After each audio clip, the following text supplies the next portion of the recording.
सप्ताह में एक दिन मंगलवार को जनसुनवाई में अधिकारी जनता से सीधे संपर्क में रहते हैं और आम लोग उनसे कोई भी प्रश्न कर सकते हैं। अपनी समस्या आसानी से जिलाधिकारी तक बतला सकते हैं। अधिकारी त्वरित कार्रवाई कर जन समस्या का हल निकालते हैं। आज एक दिव्यांग लड़की चिकित्सा विभाग के ठेकेदार से परेशान होकर कलेक्टर डॉक्टर गिरीश कुमार मिश्रा से मिली। बता दें कि बालाघाट में जनसुनवाई के माध्यम से दिव्यांग लड़की जो अपने कार्य को लेकर वेतन संबंधित जानकारी एकत्रित कर अपनी समस्या को जिला कलेक्टर डॉक्टर गिरीश कुमार मिश्रा को बताया। साथ ही चैनल के माध्यम से चिकित्सा विभाग के ठेकेदार के बारे में पूर्ण जानकारी दी। उन्होंने भावुक होकर जिलाधिकारी को अपनी कार्य को करते वक्त ठेकेदार द्वारा किए जा रहे भ्रष्टाचार को उजागर करते हुए जानकारी दी। क्या कुछ कहा इस दिव्यांग लड़की ने, आपको सुनाते हैं। आपका नाम? देवेश्वरी लेगा जी, क्या समस्या लेकर के आप कलेक्टर साहब के पास आए थे? कलेक्टर साहब के पास मैं अक्टूबर से समस्या लेके आ रही हूँ जी। कि मैं खैरलान जी हॉस्पिटल हाँ। में काम करती हूँ। हाँ। पर्ची काटने का। हाँ वहाँ पर मुझे रोगी कल्याण से पेमेंट होती थी। जी। तो मैं कलेक्टर सर के पास यही गुजारिश लेके आई अपनी कि ज़्यादा नहीं तो सर मैं विकलांग में हूँ तो मुझे कलेक्टर दर पर पेमेंट दिया सर। कलेक्टर सर इसको इग्नोर करते रहे, कुछ भी ये नहीं हुआ। अंतिम में मैं हार गई। मैंने राजनीति का सहारा लिया। माननीय गौरीशंकर बिसेन उनके पास मैं गई। उन्होंने लिखित में भी दिए कि बच्ची को कलेक्टर दर दिया जाए। उसको देखने के बावजूद भी कलेक्टर सर कुछ नहीं किया। फिर मना किया और मेरे को सीधा ठेकेदारी में डाल दिया। ठेकेदारी में डाले सुरक्षा गार्ड में, जिसके ठेकेदार है निशित श्रीवास्तव। उन्होंने फिर मुझे पहली बार जब सीएमओ ऑफिस में मिले थे तो उन्होंने कहा कि सैलरी 8,000 रहेगी, उसमें से पीएफ वगैरह कट के 6,000 कुछ डालेगी।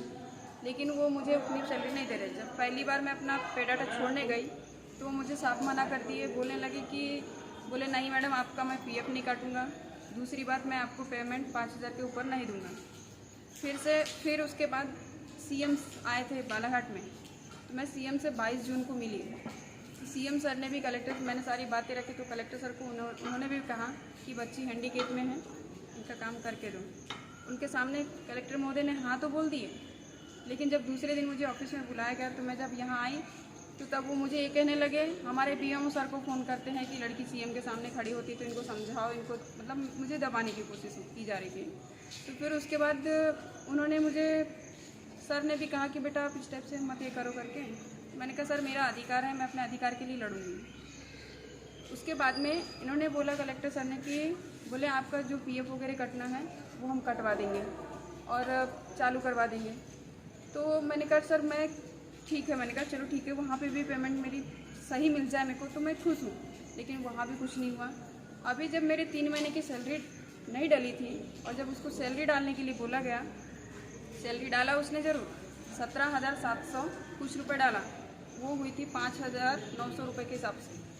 लेकिन फिर 2 दिन के बाद मैंने 2 दिन तक नहीं निकाली अपनी सैलरी। मैंने कहा 2 दिन के बाद निकालूंगी। जब अकाउंट से निकालने जा रही हूँ तो अकाउंट में पूरा नहीं, पैसे ही गायब।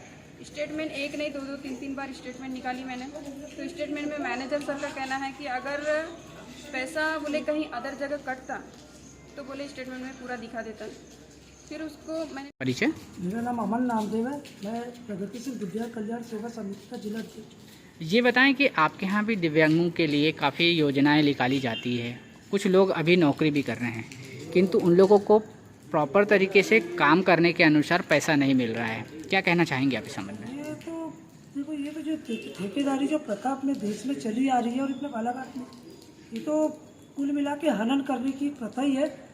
परंतु ये जो हमारी बहन का जो मामला है, इनको जब रोगी कल्याण से इनकी सैलरी बनती थी तो ये आउटसोर्स में कैसे गए, पहला मेरा क्वेश्चन है।